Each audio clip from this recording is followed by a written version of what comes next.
शांति। आप सभी मीठे प्यारे दिल के पास बाप दादा के रहने वाले सभी बच्चों को दिलाराम बाप की तरफ से गुड मॉर्निंग। आज है मंगलवार 31 दिसंबर 2024। सबसे पहले हम सभी सुनेंगे आज की मुरली का मुख्य पॉइंट्स को।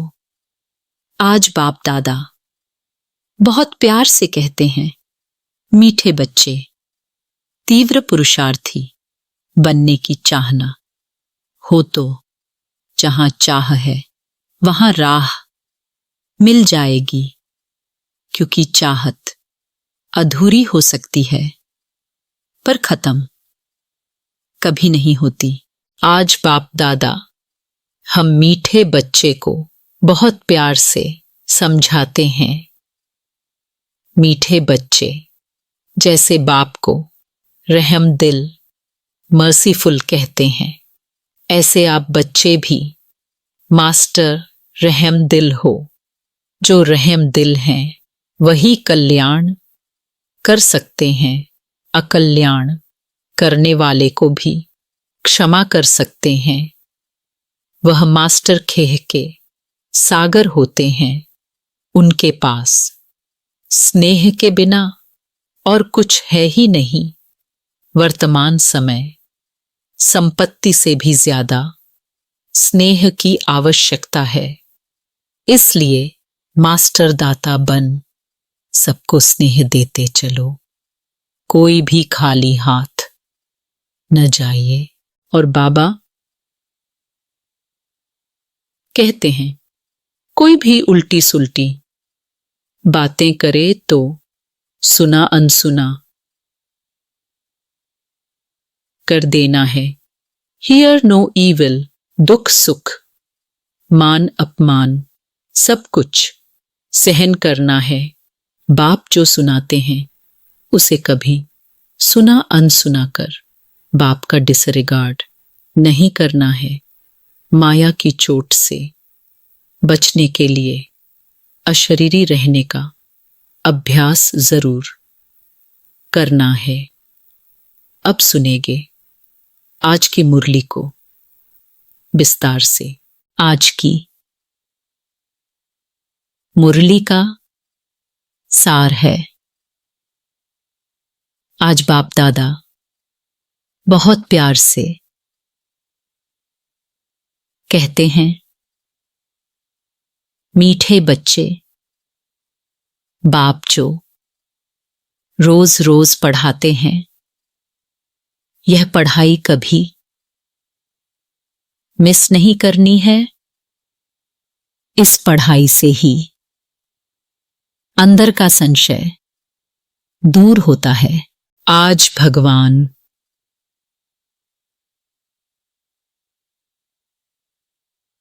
हम बच्चों से प्रश्न पूछते हैं कि बाप के दिल को जीतने की युक्ति क्या है।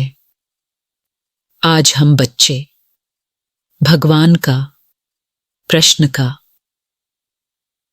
क्या उत्तर देंगे। आज का उत्तर है, बाप के दिल को जीतना है तो जब तक संगम युग है तब तक बाप से कुछ भी छिपाओ नहीं। अपने कैरेक्टर्स पर पूरा पूरा ध्यान दो। अगर कोई पाप कर्म हो जाता है तो अविनाशी सर्जन को सुनाओ तो हल्के हो जाएंगे। बाप जो शिक्षा देते हैं यही उनकी दया कृपावा आशीर्वाद है। तो बाप से दया व कृपा मांगने की बजाय स्वयं पर कृपा करो। ऐसा पुरुषार्थ कर बाप के दिल को जीत लो। ओम शांति। अभी रूहानी बच्चे यह तो जानते हैं कि नई दुनिया में सुख है, पुरानी दुनिया में दुख है। दुख में सभी दुख में आ जाते हैं और सुख में सभी सुख में आ जाते हैं। सुख की दुनिया में दुख का नाम निशान नहीं, फिर जहां दुख है वहां सुख का नाम निशान नहीं। जहां पाप है वहां पुण्य का नाम निशान नहीं। जहां पुण्य है वहां पाप का नाम निशान नहीं। वह कौन सी जगह है? एक है सतयुग, दूसरा है कलयुग। यह तो बच्चों की बुद्धि में जरूर होगा ही। अभी दुख का समय पूरा होता है और सतयुग के लिए तैयारी हो रही है। हम अभी इस पतित छी दुनिया से उस पार सतयुग अर्थात राम राज्य में जा रहे हैं। नई दुनिया में है सुख, पुरानी दुनिया में चाहे दुख। ऐसा नहीं, जो सुख देता है वही दुख भी देता है। नहीं, सुख बाप देते हैं, दुख माया रावण देता है। उस दुश्मन की एफिजी हर वर्ष जलाते हैं, दुख देने वाले को हमेशा जलाया जाता है। बच्चे जानते हैं जब उसका राज्य पूरा होता है तो फिर हमेशा के लिए खलास हो जाता है। 5 विकार ही सबको मध्य अंत दुख देते आए हैं। तुम यहां बैठे हो तो भी तुम्हारी बुद्धि में यही रहे कि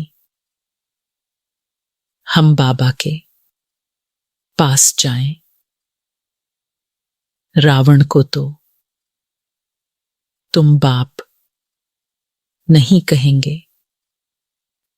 कब सुना है रावण को परमपिता परमात्मा कोई कहते हो? कभी भी नहीं। कई समझते हैं लंका में रावण था।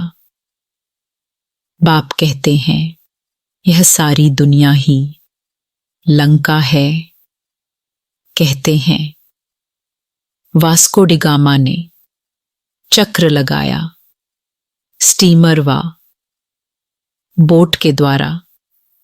जिस समय उसने चक्र लगाया उस समय एरोप्लेन आदि नहीं थे, ट्रेन भी स्टीम पर चलती थी। बिजली अलग चीज है। अब बाप कहते हैं दुनिया तो एक ही है, नई से पुरानी फिर पुरानी से नई बनती है। ऐसे नहीं कहना होता है कि स्थापना, पालना, विनाश।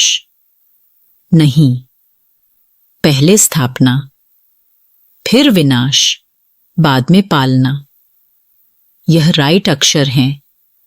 बाद में रावण की पालना शुरू होती है। वह झूठी विकारी पतित बनने की पालना है जिससे सब दुखी होते हैं। बाप तो कभी किसको दुख नहीं देते।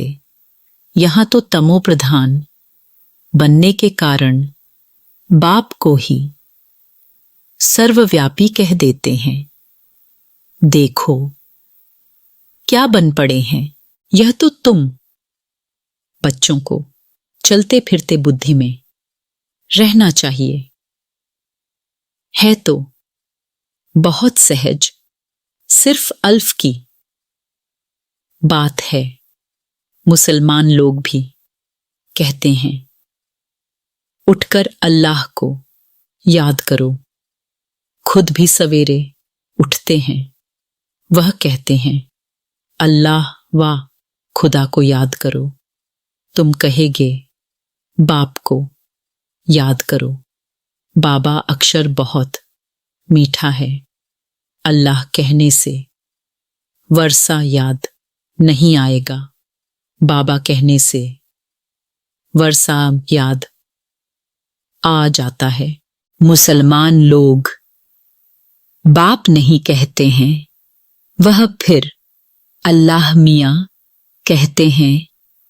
मियाँ बीबी यह सभी अक्षर भारत में हैं। परम पिता परमात्मा कहने से ही शिवलिंग याद आ जाएगा। यूरोपवासी लोग गॉड फादर कहते हैं। भारत में तो पत्थर भित्तर को भी भगवान समझ लेते हैं। शिवलिंग भी पत्थर का होता है, समझते हैं। इस पत्थर में भगवान बैठा है। भगवान को याद करेंगे तो पत्थर ही सामने आ जाता है। पत्थर को भगवान समझ पूछते हैं। पत्थर कहाँ से आता है? पहाड़ों के झरनों से। गिरते गिरते गोल चिकना बन जाता है। फिर कैसे नेचुरल निशान भी बन जाते हैं। देवी देवताओं की मूर्ति ऐसी नहीं होती है।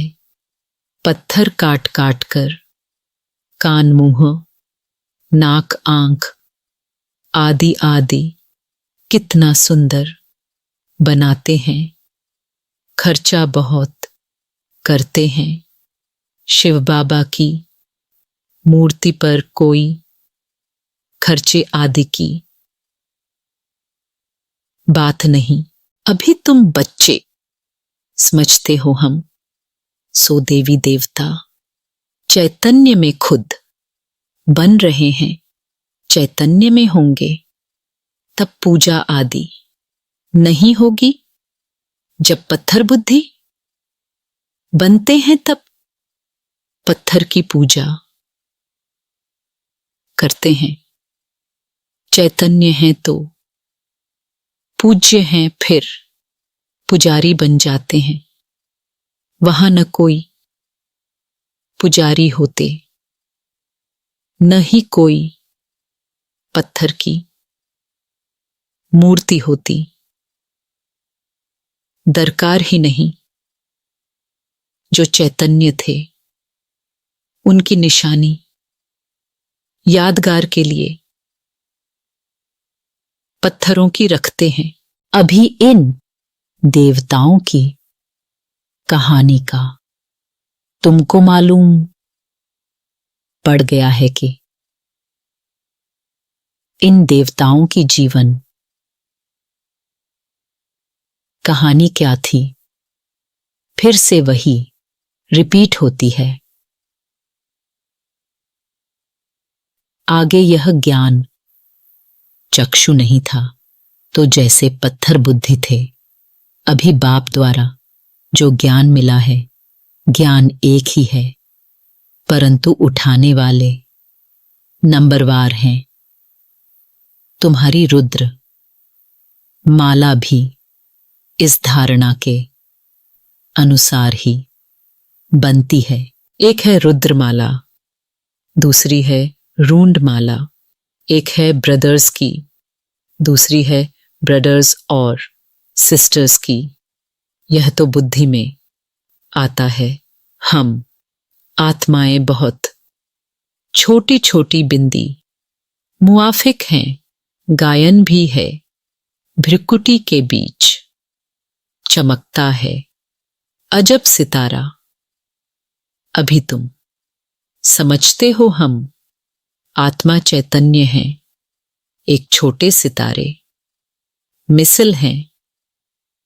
फिर जब गर्भ में आते हैं तो पहले कितना छोटा पिंड होता है, फिर कितना बड़ा हो जाता है।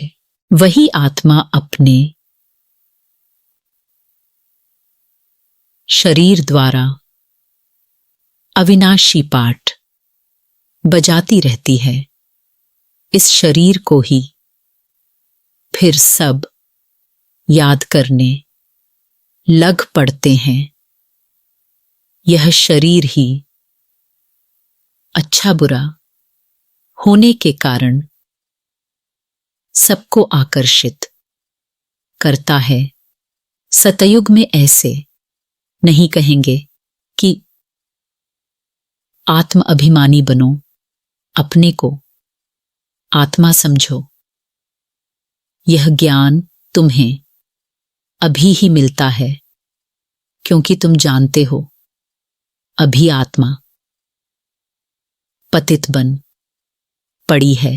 पतित होने कारण जो काम करती है वह सभी उल्टा हो जाता है।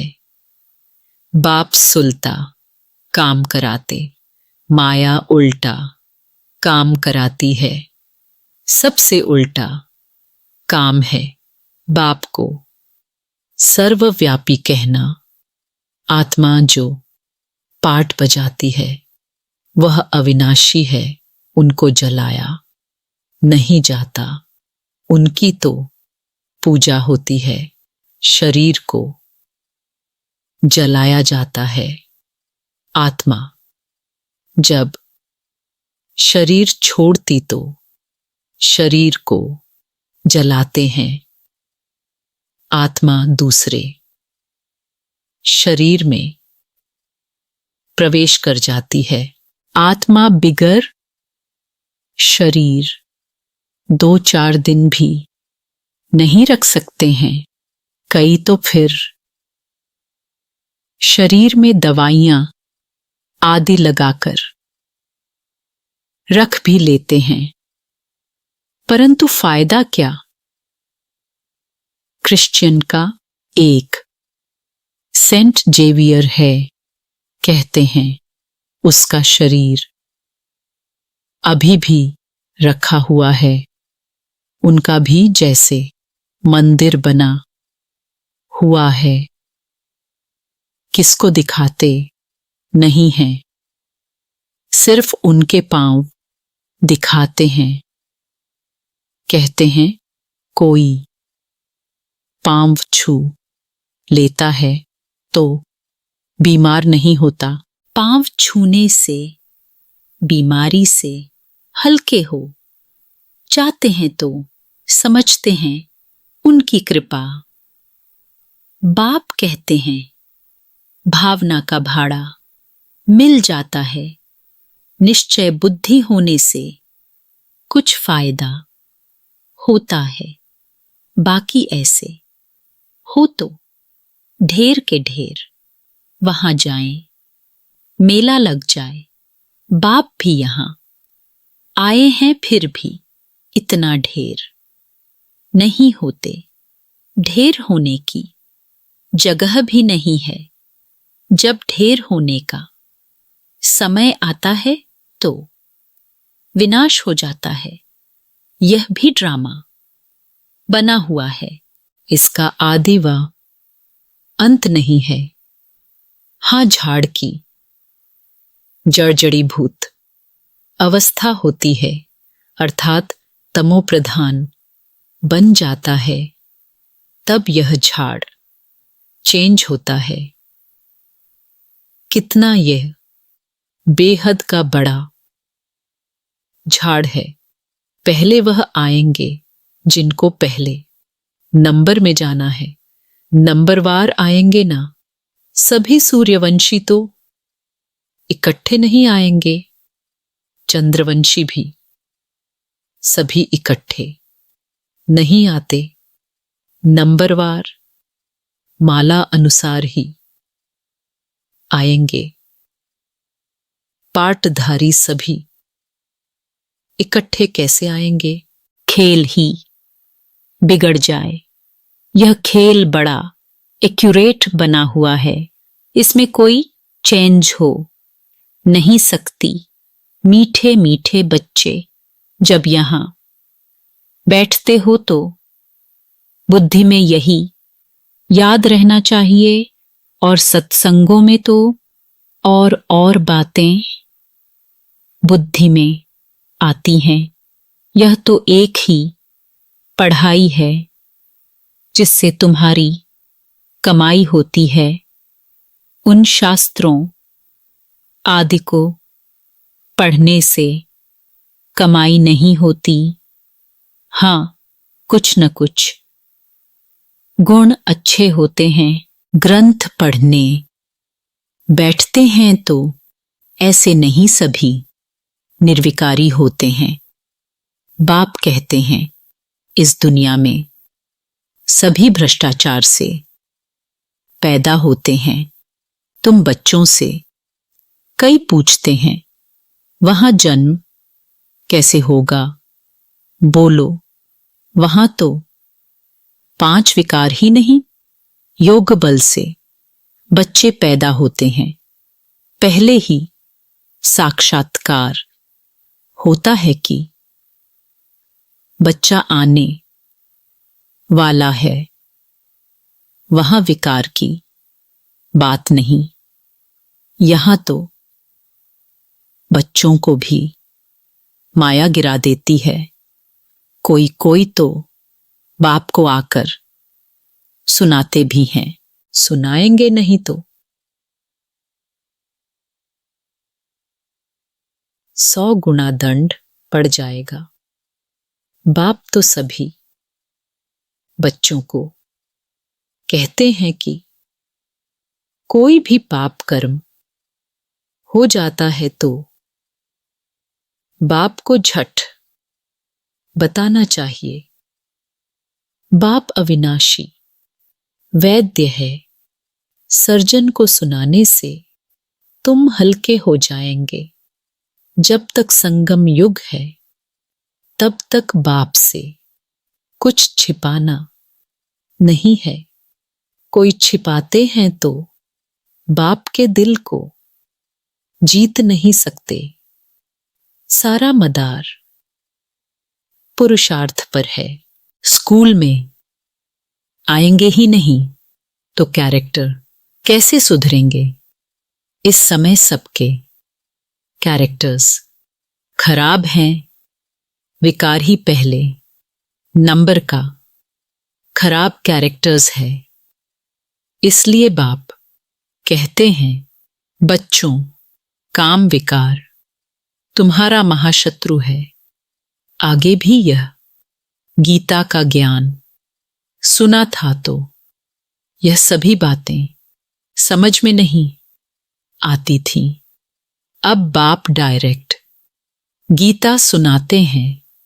अभी बाप ने तुम बच्चों को दिव्य बुद्धि दी है तो भक्ति का नाम सुनते हंसी आती है कि क्या क्या करते थे। अभी तो बाप शिक्षा देते हैं। इसमें दया, कृपावा, आशीर्वाद की बात होती नहीं। खुद पर ही दया, कृपावा, आशीर्वाद करनी है। बाप तो हर बच्चे को पुरुषार्थ कराते हैं। कोई तो पुरुषार्थ कर बाप के दिल को जीत लेते। कोई तो पुरुषार्थ करते करते मर भी पड़ते हैं। बाप तो हर बच्चे को एक जैसा ही पढ़ाते हैं। फिर कोई समय ऐसी गुह्य बातें निकलती हैं जो पुराना संशय ही उड़ जाता है। फिर खड़े हो जाते हैं। इसलिए बाबा की पढ़ाई कभी मिस नहीं करनी चाहिए। मुख्य है बाप की याद। दैवी गुण भी धारण करने हैं। कोई कुछ छीछी बोले तो सुना अनसुना कर देना चाहिए। Hear no evil. ऊंच पद पाना है तो मान अपमान, दुख सुख, हार जीत सब सहन जरूर करना है। बाप कितनी युक्तियां बतलाते हैं, फिर भी बच्चे बाप का भी सुना अनसुना कर देते हैं तो वह क्या पद पाएंगे। बाप कहते हैं जब तक अशरीरी नहीं बने हैं तब तक माया की कुछ न कुछ चोट लगती रहेगी। बाप का कहना नहीं मानते तो बाप का डिसरिगार्ड करते हैं। फिर भी बाप कहते हैं बच्चे सदा जीते जागते रहो और बाप को याद कर ऊंच पद पाओ। अच्छा, मीठे मीठे सिकीलधे बच्चों प्रति मात पिता बाप दादा का याद प्यार और गुड मॉर्निंग। रूहानी बाप की रूहानी बच्चों को नमस्ते। हम रूहानी बच्चों को रूहानी माता पिता बाप दादा को तहे दिल से याद प्यार और नमस्ते नमस्ते नमस्ते। धारणा के लिए मुख्य सार है। पहला पॉइंट्स है कोई भी उल्टी सुल्टी बातें करे तो सुना अनसुना कर देना है। Hear no evil. दुख सुख मान अपमान सब कुछ सहन करना है। दूसरा पॉइंट्स है बाप जो सुनाते हैं उसे कभी सुना अनसुना कर बाप का डिसरिगार्ड नहीं करना है। माया की चोट से बचने के लिए अशरीरी रहने का अभ्यास जरूर करना है। आज का वरदान है बाप समान रहमदिल बन सबको क्षमा कर स्नेह देने वाले मास्टर दाता भव। आज का वरदान है बाप समान रहमदिल बन सबको क्षमा कर स्नेह देने वाले मास्टर दाता भवो। जैसे बाप को रहमदिल मर्सीफुल कहते हैं, ऐसे आप बच्चे भी मास्टर रहमदिल हो। जो रहमदिल हैं वही कल्याण कर सकते हैं। अकल्याण करने वाले को भी क्षमा कर सकते हैं। वह मास्टर खेह के सागर होते हैं। उनके पास स्नेह के बिना और कुछ है ही नहीं। वर्तमान समय संपत्ति से भी ज्यादा स्नेह की आवश्यकता है। इसलिए मास्टर दाता बन सबको स्नेह देते चलो। कोई भी खाली हाथ न जाए। आज का स्लोगन है तीव्र पुरुषार्थी बनने की चाहना हो तो जहां चाह है वहां राह मिल जाएगी। आज का स्लोगन है तीव्र पुरुषार्थी बनने की चाहना हो तो जहां चाह है वहां राह मिल जाएगी, क्योंकि चाहत अधूरी हो सकती है पर खत्म कभी नहीं होती। अच्छा, ओम शांति। आप सभी गॉडली स्टूडेंट्स को तहे दिल से बहुत बहुत थैंक्स। भगवान हमेशा आपके साथ हैं।